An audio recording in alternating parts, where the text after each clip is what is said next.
Narinig niyo na ba ang kwento tungkol sa Six Days War na naganap sa Israel noong June 1967? Maniniwala ka ba kung sabihin kong tinalo ng Israel ang pinaghalong puwersa ng mga bansang Ehipto, Jordan, Iraq at Syria? Ating alamin ang kwento sa likod ng giyera na tinawag na June War na ginanap lamang sa loob ng 6 na araw. Noong June 1967 ay muling nakipaglaban ng bansang Israel kontra sa mga kapitbahay nitong Ehipto, Syria at Jordan.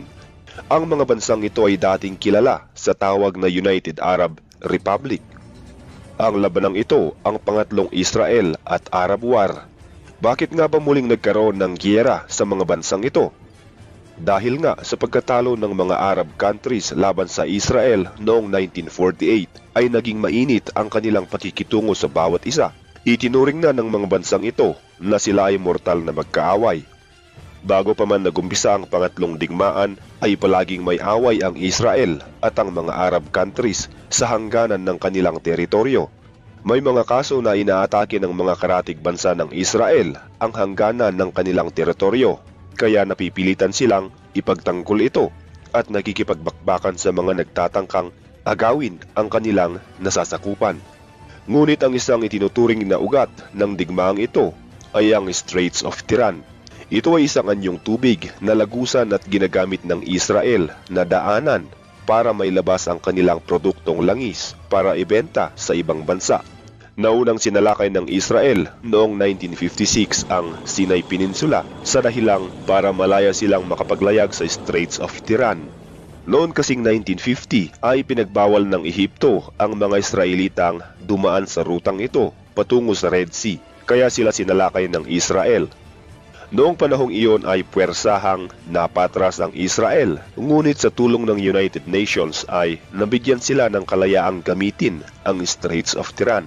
Ngunit noong 1967, tumaas na naman ang tensyon sa pagitan ng Egypt at Israel. Gustong ipasara ng Egypt ang Straits of Tiran sa mga Israel, ngunit nagbanta ang Israel na kapag ginawa ito ng Egypt, ito ang magiging hudyat ng muli nilang digmaan. Ngunit isang buwan bago mangyari ang digmaan ay dineklara ng Egyptian President na si Gamal Abdel Nasser na isara ang lagusan para sa mga Israel. At dito na nga nagumpisa ang digmaan ng Israel at mga bansang karatig nito. Sinubukan ng United Nations na pigilan ang digmaan, ngunit wala rin silang nagawa dahil sa opisyal na pagdeklara ng giyera ay nagtipon ang hukbo ng Egypt, Jordan at Syria para kalabanin ang Israel.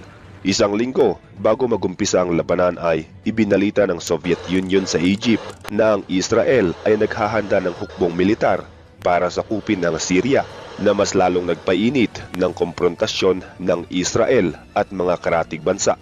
Walang sapat na batayan ang mensaheng ito ng Soviet Union, ngunit sineryoso ito ng Egyptian President na si Nasser. Dahil sa balitang ito ay nagpunta ang hukbo ng Ehipto sa borderline ng Israel at Egypt sa Sinai para bantayan ito. Kasabay nito ay pinalis nila ang peacekeeping forces ng United Nations na nagbabantay doon ng mahigit ng 10 taon. Sinubukan namang tulungan ng United Nations ang Israel sa pamamagitan ng paglalagay ng dagdag bantay sa border nito, ngunit tinanggihan ito ng Israel. Samantala, sa Israel ay marami ang nagdagsaan sa mga paliparan ng eroplano para umalis ng lugar na iyon dahil natatakot silang maulit ang Holocaust na nangyari sa Israel noong World War II. Nag-order din ng American Embassy na paalisin sa Israel ang mga Amerikanong nakatira dito. Naghanda na rin ang Israel ng isang lugar kung saan nila itatambak ang mga mamamatay nilang kasama sa pagputok ng giyera. Maging ang kanilang national stadium ay binalak nilang gawing sementeryo na maaaring makaukupa ng bilang na aabot sa 40,000 patay. Maging ang Sudan, Iraq at Saudi Arabia ay nagpahayag din na kanilang susuportahan ang kanilang mga kapwa bansang Muslim laban sa Israel, kaya't nag-utos din sila ng hukbong militar para tumulong sa pagpapabagsak ng Israel. Malaki ang agwat ng bilang ng hukbo ng Israel at ang pinagsanib na puwersang pandigman ng mga Arab countries. Halos doble o triple ang lamang ng mas maraming bansa kumpara sa mga sundalo at kagamitang pandigma ng Israel. Dahil dito ay nagpulong-pulong ang mga pinuno ng bansang Israel at sila ay gumawa ng isang strategy para sa giyera na pagkaisahan nila ang kanilang tinawag na Operation Focus o kilala rin bilang Sinai Airstrike. Ito ang pag-atake sa mga Air Force Base ng kalabang bansa. Nagpalabas sila sa media ng mga balita na ang kanilang mga sundalo ay nagbabakasyon pa lamang at ang kanilang mga piloto ay kasalukuyang nag-iensayo para sa darating na giyera. Ngunit sa katotohanan ay nakahanda na ang mga ito at naghihintay na lamang ng hudyat ng kanilang pangulo. Ito ay nailathala sa loob at labas ng bansang Israel, kasama rin sa kanilang plano ang pagsira sa radar ng American Embassy para hindi nito masubaybayan ang mga hakbang na ginagawa ng Israel at hindi maisiwalat sa United Nations na kasalukuyang nag-aabang ng susunod na mangyayari. Bigla ng operasyong ito dahil 5 oras lang ang binigay sa mga pilotong Israelita para maghanda at ginawa nga nila ang order ng kanilang mga commander noong June 5, 1967, 7:45 ng umaga. Sa pangunguna ni Major General Mordecai Hod ay sorpresang umatake ang mga eroplanong pandigma ng Israel sa Ehipto.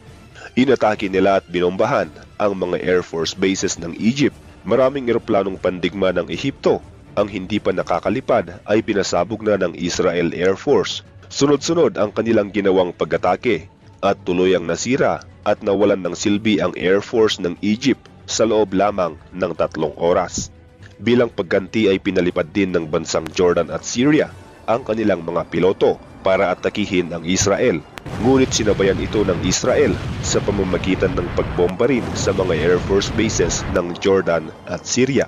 Pagsapit ng tanghaling tapat ay tuluyang nalupig ang mga puwersang panghimpapawid ng kalabang bansa ng Israel. Umabot sa 452 eroplano ng mga kalabang bansa ang nasira at napabagsak ng Israel Air Force, samantalang umabot naman sa 18 paliparan ng Ehipto ang nasira. Para talunin ang kanilang mga kalaban ay unang sinira ng Israel ang paliparan ng mga eroplanong pandigma ng ibang bansa. Mayroon silang gamit na espesyal na bomba na tinatawag na Anti-Runway Penetration Bomb. Ang bombang ito ay pinasadyang ginawa para sa mga airfields ng mga kalaban. Mas malalim at mas malawak ang pagkakasira na hatid nito, kaya hindi kaagad-agad naayos ang mga paliparan ng Ehipto. Sa pagsabog ng bombang ito ay nagiiwan ito ng malaking butas sa ilalim ng paliparan na kapag daraanan ng mga lilipad sanang eroplano ay lumulubog sila sa lupa. Nang oras na nasira ang paliparan ay hindi na nakalipad ang mga eroplanong nakaparada, kaya madali lang silang pinasabog ng Israeli Air Force. Gamit ang mahigit kumulang na 200 eroplanong pandigma ng Israel ay sorpresang nilusob nila ang Ehipto sa unang araw ng digmaan. Sakto namang ng araw na iyon ay sadyang pinatay o hindi pinagana ng Ehipto ang kanilang air defense system dahil nag-aalala silang baka tamaan ng missile ang eroplano na sinasakyan ng 2 sa kanilang pinuno na sina Field Marshal Abdel Hakim Amir at Lieutenant General Sidkim Mahmud, lalo na at aktibo ang mga lokal na terorista sa Ehipto sa mga panahong iyon. Nang araw kasing iyon ay patungo ang mga ito sa Sinai para makipagpulong sa iba pang opisyal para sa paghahanda sa giyera. Pinalipad ng mga Israelita ang kanilang mga eroplano sa mababang himpapawid para hindi madiskubre ng radar ng Ehipto. Hindi man ito alam ng Ehipto dahil nga nakapatay ang kanilang air defense system ay hindi ito lingid sa kaalaman ng Jordan. Nakita nila ang kumpol ng mga eroplanong pandigma sa kanilang radar patungo sa Ehipto. Nagpadala agad sila ng mensahe sa Ehipto tungkol sa pagkasirang paparating. Ngunit sa hindi maipaliwanag na dahilan ay nagkaroon ng problema sa komunikasyon ng mga taga-Ehipto at hindi nila natanggap ang mensahe. Ito ang dahilan kaya malayang inatake at sinira ng Israel Air Force ang mga establishmento ng kanilang kalabang bansa. Maliban sa hindi natanggap ng Israel ang mensahe ng Jordan, ay nakatanggap ang Jordan ng balita mula sa Ehipto na napabagsak na umano ng Ehipto ang mga eroplano ng Israel. Ngunit ang katotohanan ng mga oras na iyon ay malayang nagpabalik-balik ang mga ito sa Ehipto at Israel para maghulog ng bomba. Ayon sa iba, Ang pangyayaring ito ay isang hakbang ng Diyos para tulungan ang Israel dahil sa mga pangyayari na hindi inaasahang nangyari sa panahon ng digmaang iyon. Inihalin tulad nila ito sa kasaysayan ni Gideon kung saan pinahintulutan ng Diyos na magkahilo-hilo ang kanilang mga kalaban, kaya sila natalo.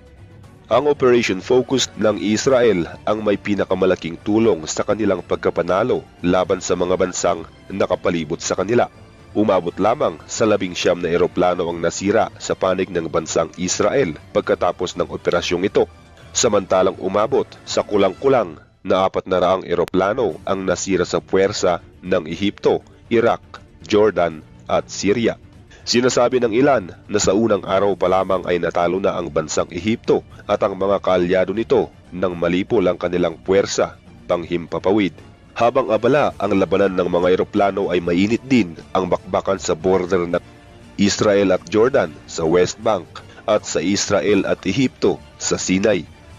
Umaabot lang sa 264,000 ang kabuuang bilang ng sundalo ng bansang Israel. Kabilang na dito ang mga reserve na sundalo na nakahalo sa mga civilian. Ang kanilang kagamitan ay mahigit kumulang na 300 eroplanong pandigma at pang-transport at 800 tangke na pandigma. Ito ay malayong-malayo sa bilang ng pinagsanib na puwersa ng kanilang mga kalabang bansa na mahigit kalahating milyon ang sundalo, mahigit 900 ang eroplano at mahigit 2,000 ang tangkeng pandigma. Karamihan dito ay galing sa puwersa ng Ehipto. Sa labanan sa Sinai ay marami ang sundalo at kagamitan ng Ehipto laban sa Israel. 100,000 sundalo at mahigit 900 tangkeng pandigma ang nagbabantay sa border na ito.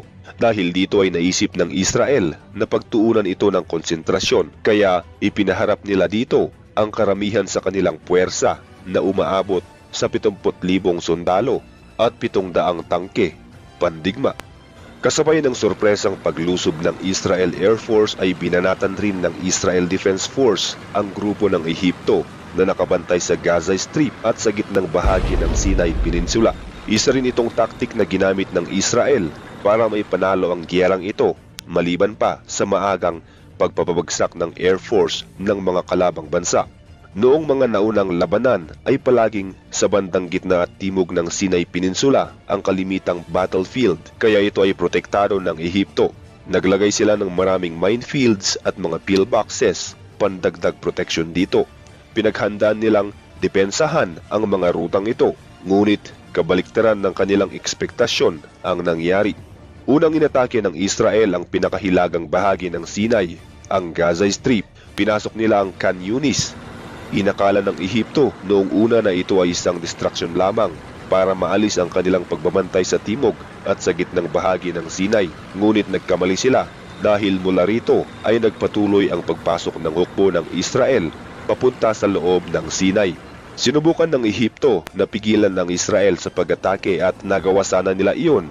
Ngunit dahil sa tulong ng pagbobomba ng Israel Air Force ay tuluyang nagdiretso ang mga sundalong Israel sa ruta patungong Arish. Sa rutang ito ay payapa ang mga Israel sa pag-abante, papasok sa syudad na ito.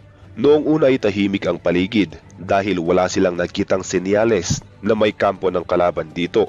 Ngunit nang makalapit na sila ay saka sila inatake ng puwersa ng Ehipto na nakatago sa mga gusaling naroon. Nasa mga balkonahe at sa tuktok ng mga gusali ang hukbo ng taga-Ehipto, samantalang nasa kalye ang mga Israelita, kaya madali lang silang pinahagisan ng granada o kaya ay pinapaputukan.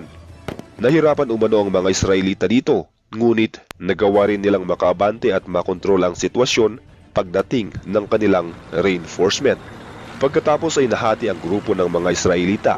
Ang isa ay dumiretso sa Suez Canal at ang isa namay pumaibaba patungo sa gitnang bahagi ng border ng Sinai at Israel para atakihin ang hukbo ng Ehipto na nakatutok sa border. Ang pag-ataking ito ay sinabayan ng mga sundalong Israeli na nagbabantay sa border ng Sinai at Israel. Pinasok nila ang Sinai at tinalo ang puwersa ng mga Ehiptong nakabantay dito. Napakalaking bintahe ang paggamit ng Israel ng kanilang paratroopers na pinababagsak sa mga lugar kung saan hindi inaasahan ng mga taga-Ehipto magmumula ang pag-atake. Kasama rin dito ang tulong ng pagrarasyon nila sa mga sundalo ng armas at pagkain gamit ang eroplano. Ito ang mga dahilan ng pagkatalo at pagkasira ng depensa ng taga-Ehipto, kaya patuloy at mabilis ang paglusong ng puwersa ng Israelita papasok sa Sinai. Malakas pa rin ang puwersa ng Ehipto sa Sinai, ngunit nabalitaan ng kanilang pinuno ang pagbagsak ng mga Ehiptong nagbabantay sa border ng Sinai Peninsula at Israel, kaya nagpatawag ito ng retreat order. Umatras nga ang hukbo ng Ehipto, ngunit sa pag-atras na ito ay mas lalo silang nalagasan ng mga tauhan at mas lalong humina ang kanilang depensa. Sa Bin-Gafgafa ay nagtipon ang mga umatras na puwersa ng Ehipto at dito sila nakipagbakbakan sa mga sumusugod na Israelita. Ngunit dahil lamang sa Air Force ang mga Israelita ay madali nilang natalo ang mga taga-Ehipto. Muling umatras ang mga taga-Ehipto, ngunit ibang estratehiya na naman ang ginamit ng Israeli Defense Forces. Nagabang sila sa mga lagusan palabas ng Sinai papunta sa Ehipto. At dito nila tinambangan ang mga tumatakas na sundalo ng Ehipto. Dito ay binabalitang mahigit 10,000 sundalong taga-Ehipto ang namatay sa isang araw. Noong ika-9 ng Hunyo 1967 ay tuluyang natalo ang bansang Ehipto laban sa Israel, at dito ay nakialam na rin ang United Nations para sa opisyal na pagtatapos ng digmaan ng Ehipto at Israel. Kahit natalo na ang Ehipto, ay kasagsagan pa rin ng bakbakan sa border ng Israel at Jordan sa West Bank. Ang West Bank ang kinaroroonan ng City of Jerusalem. Ito ay nasakop ng Jordan noong 1948, noong unang laban ng Israel at Arab countries. Bago pa man nagumpisa ang digmaan ay sinubukan na ng Israel na makipagkasundo sa Jordan para sa kapayapaan sa pamamagitan ng United Nations. Ngunit mas pinili ng Jordan na sundin ang udyok ng Ehipto at Syria na durugin ang Israel. Inutakan kasi ng Egyptian President na si Nasser ang hari ng Jordan na si Hussein. Medyo diskumpiyado ang pinuno ng Jordan na si Hussein na makipaglaban sa Israel, ngunit dahil sa panggigit-git sa kanya ng Syria at Ehipto ay napilitan din siyang sumabak sa giyera. Para tuluyan siyang makumbinsi ay nagsinungaling si Nasser sa pamamagitan ng pagbibigay ulat kay Hussein na napabagsak na ng Ehipto ang hukbong panghimpapawid ng Israel at nagsisimula na silang lumusob dito. Noong June 5, 1967 ay inatake ng Israel ang Ehipto sa pamamagitan ng kanilang tinawag na Operation Focus. Nang mabalitaan ito ng Jordan at sinabayan pa ito ng false report mula sa Ehipto na nananalo na sila, ay napagdesisyonan ni Haring Hussein ng Jordan na sumali sa digmaan. Pinalipad ng Jordan ang kanilang eroplanong pandigma at binomba ang hukbo ng mga Israelitang nagbabantay sa border ng West Bank at Israel. Kasunod rin nito ang paggamit ng mga pampasabog laban sa ground forces ng Israel. Bilang pagganti, inatake ng Israel Air Force ang paliparan ng bansang Jordan at ilang paliparan ng Syria. Dalawang batch ang pag-ataking ginawa ng Israeli Air Force. Ang unang wave ang nagpasabog ng mga paliparan at mga tower ng bansang Jordan para mapigilan ang pagpapalipad ng mga ito ng kanilang mga eroplano. Ang sumunod na wave naman ng Israeli Air Force ang tuluyang sumira ng mga eroplanong pandigma at sasakyang panghimpapawid ng Jordan. Sa paraang ito ay nagawa nilang makontrol ang labanan sa himpapawid. Noong unang araw ng pagputok ng digmaan ng Israel at Jordan, ay kasalukuyang nakalaan ang atensyon ng Israel sa pagsakop at pagtalo sa grupo ng Ehipto sa Sinai. Kaya tanging depensa ang kanilang ginagawa laban sa pag-atake ng Jordan. Iniiwasan din ng mga Israelita na gumamit ng malalakas na armas at pampasabog laban sa Jordan para maiwasang masira ang itinuturing nilang sagradong bayan, ang Jerusalem. Tanging mga paratroopers ang ginamit ng Israel para ma-occupy nila ang ilang parte ng Jerusalem. Di nagtagal ay nanalo ang Jerusalem kontra sa Ehipto, kaya ang mga reserve na sundalo ay pinapunta sa West Bank para bigyang reinforcement ang kanilang hukbo doon. Sa labanan sa lupa ay mas marami ang tangkeng pandigma ng Jordan laban sa Israel.